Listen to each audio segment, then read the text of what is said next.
Hello, this is SeeWing Yee from the Yee Real Estate Network. Welcome. I'd like to go over this presentation. Most real estate investors fail because they do not know this 1% rule.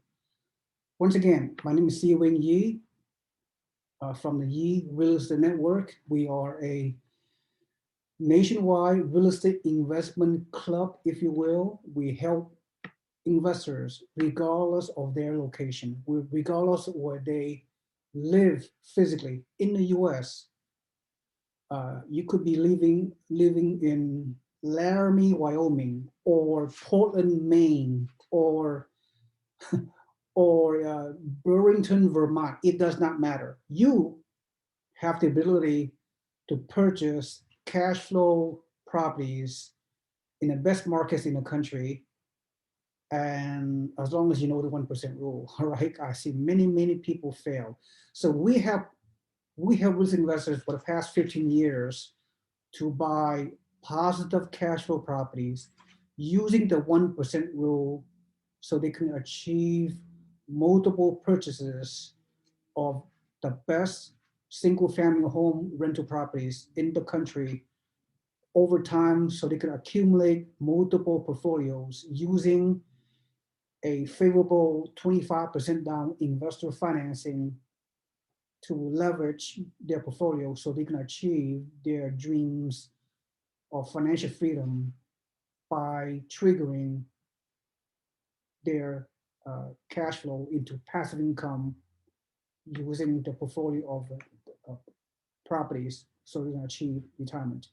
Okay, so without further ado, let me share my screen and here we go. It'll be nice and quick, okay? These four formulas will make or break your investing. Actually, I may not want to talk about the other three. There are really four formulas, but for the purpose of this presentation, I'm just going to talk about the 1% rule. The 1% rule is rent to value ratio. Okay, 1% is a hard and fast rule. It does not have to be precisely 1%. It could be like 0.07 of 1%. Okay, so that means, let me give a easy example. And again, over the past 15 years, I've helped hundreds of risk investors to buy cash flow properties in the best markets in the country. However, having said that, I've run across thousands of potential investors who want to do something and they did not listen to my recommendation. They buy in a wrong market where that market did not meet the 1% rule. And then after they purchase, few years later, I try to reach out to some of them, and the horror stories are something like, oh, Mr. Yee, I should have listened to you. I did not follow the 1% rule. I bought in a market that I couldn't do the 1%, so I could not cash flow in the property. I have a negative cash flow, so I wind up losing the property. I wind up selling the property at a loss, whatever. Okay, this is just one of many examples. The 1% rule, here it is.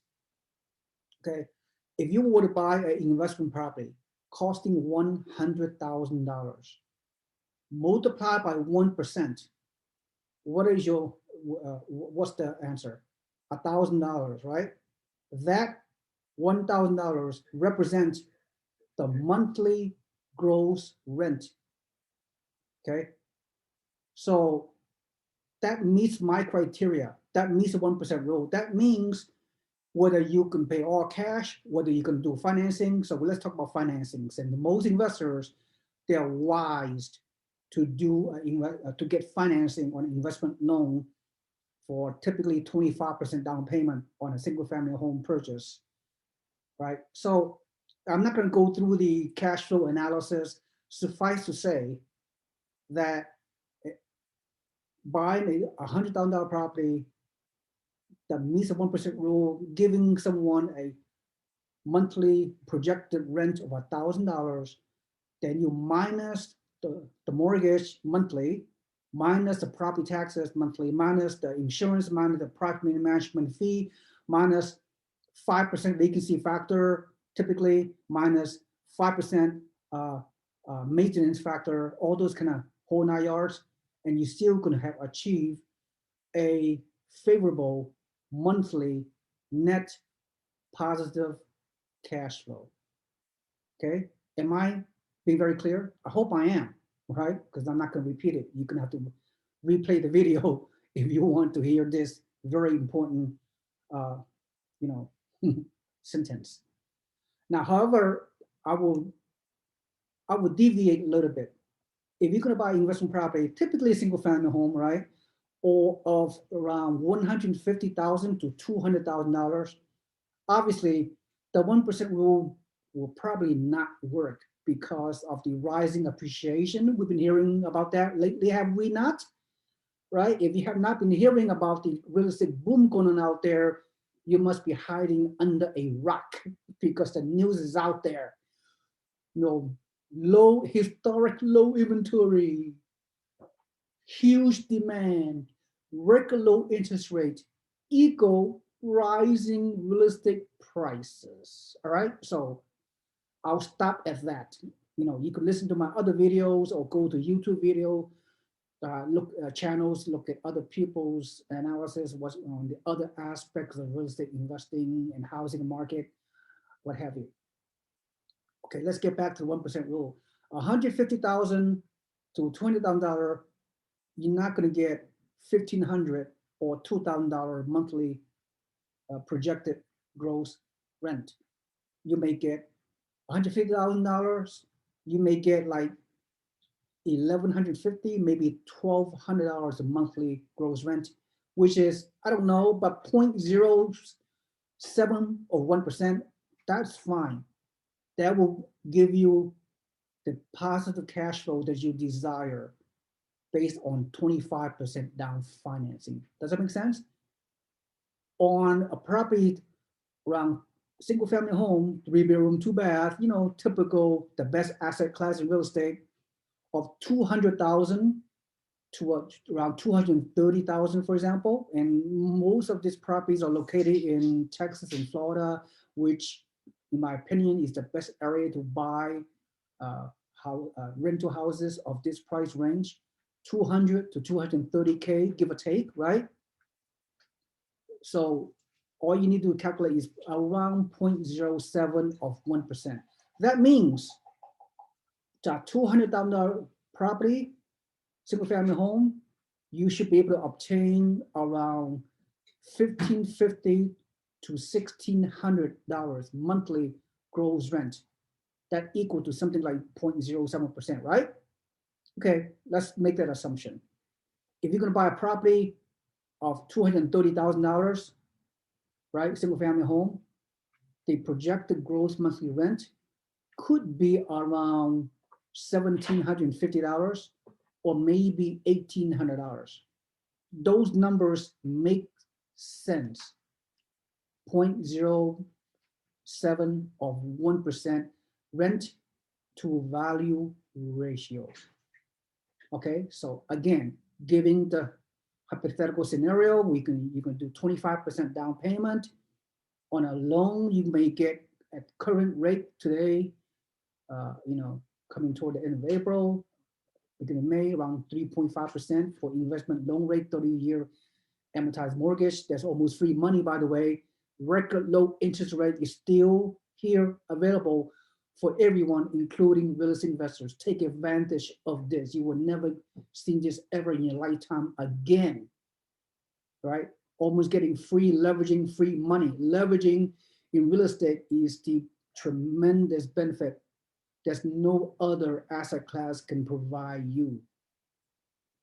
All right, so understand the rent to value ratio.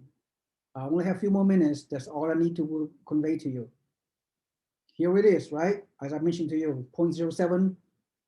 Here are the benchmarks, okay? 0.07 to 1% rent to value ratio. The cap rates, I'm not gonna talk about that, okay? I don't wanna bombard you. For me to talk about capitalization rate, it'll take another 15, 20 minutes. I will refer to another video presentation. Look for my YouTube channel to discuss that down the road very shortly. I don't know when. All right, so all those are my metrics. So if you're gonna buy a Midwest, if you're gonna buy a rental property in Midwest, right?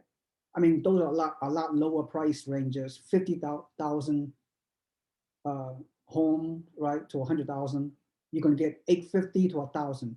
So when you buy a Midwest older homes, mainly cash flow play, you might even get higher than 1% rent to value ratio. So you're getting a good cash flow with a much lower price, much older home, right? Mainly for cash flow purposes and not too much appreciation in the Midwest markets, which is fine. Many investors have participated in buying rentals in the Midwest over the years, right? That should be, as a matter of fact, that should be part of your real estate portfolio. But the other part of your real estate portfolio, you should buy in the fast-moving market, typically in the South and Southeast, typically in Florida and Texas, where you can, and those new construction single-family homes will cost you anywhere from 180K to 230,000. That is the sweet spot where you get 0.07% projected gross monthly rent. All right, and that's what we discuss down here on this slideshow, as you can see. Okay, so digest for a second, pause your video once you watch my presentation and digest the numbers. You must understand the number crunching. I'm not asking you to have a PhD in mathematics or algebra or calculus, nothing like that. These are simple math. This is a 6th grade math, right? If you want to succeed as a real estate investor, you must go over these metrics. So having said that, okay, I'm not going to go any further. So, okay, yeah, let me finish up with this recap. So what market where you can achieve this type of numerical return, this 0.07 to 1% rent to value ratio? What market? Mainly in Florida and Texas. There are some, South and Southeast, all right? South and Southeast, which could be, like Atlanta, Georgia, or Raleigh, or Charlotte, North Carolina, maybe, and parts of Alabama, parts of South Carolina, maybe a small market in Tennessee, South and Southwest, where the home prices are still relatively affordable, especially for investors. For now, we can achieve this rent to value ratio metrics. So we're talking like 4, 5, 6 states. So what about the remaining 40 states? The remaining 40 states, for example, New York State, New York City, California, where I live, or Arizona, or Colorado, or Idaho, or Washington State, or New Jersey, or whatever. Those areas, you will not be able to meet the 0.07 to 1% rent to value ratio. So as a mom and pop real estate investor, if you try to buy a single family home rental in a San Francisco Bay Area where I live, where the median price of single family home in San Francisco is 1.7 million. If you want to buy a single family home rental property in Los Angeles somewhere, where the median price of a single family home is 1 million, or maybe not 1 million, maybe it is. If you want, in order to number to make sense, you have to have a gross monthly rent of $8,000 on a $1 million purchase of a rental property. Or you're gonna get $8,000 a monthly lease on a $1 million property in LA or the Bay Area, San Francisco, or New York City. No, you're gonna get a $3,000, maybe $3,500 monthly gross rent. That is nowhere near the 1% rent to value ratio. Okay, so clearly, by being educated on what I just shared with you, that you were able to eliminate around 80%, well, maybe not 80%, 70% of the cities in the US where you will not cash flow on your rental property. Yes, you can buy Midwest. Yeah, Midwest Cleveland, Ohio, Detroit, Michigan, St. Louis, Missouri, Memphis, Tennessee, Indianapolis, Indiana. Those are Midwest market where you may even exceed the 1% rent to value ratio, because those homes are low purchase price, 40, 50, $60,000, very older homes, built 80 years ago, whatever, right? But you get good cash flow. Some of you like it, some those markets, some of you do not. So, right, to each his own, right? So, there are 10 of those sticks in the Midwest. You can cash flow, meeting the 1% or even higher rent to value ratio. And then South and Southeast, my personal preference is to buy the new construction single family homes in Austin, San Antonio, Texas, and in Florida, Central Florida and Southwest Florida, where you can buy new construction homes for $180K to $230K, where you're getting like $1,200 monthly gross rent and $1,800 monthly gross rent will meet the 0.07 or 1% rent to value ratio, so you can cash flow at 25% down. Now you clearly understand? This quick 15-minute presentation will save you years of research and due diligence on your own. Okay, I'm saving you lots of wasted time in entering in a market you have no business entering, because with 25% down scenario, you will not get your 1% rent to value ratio. You will not cash flow. So what's the purpose?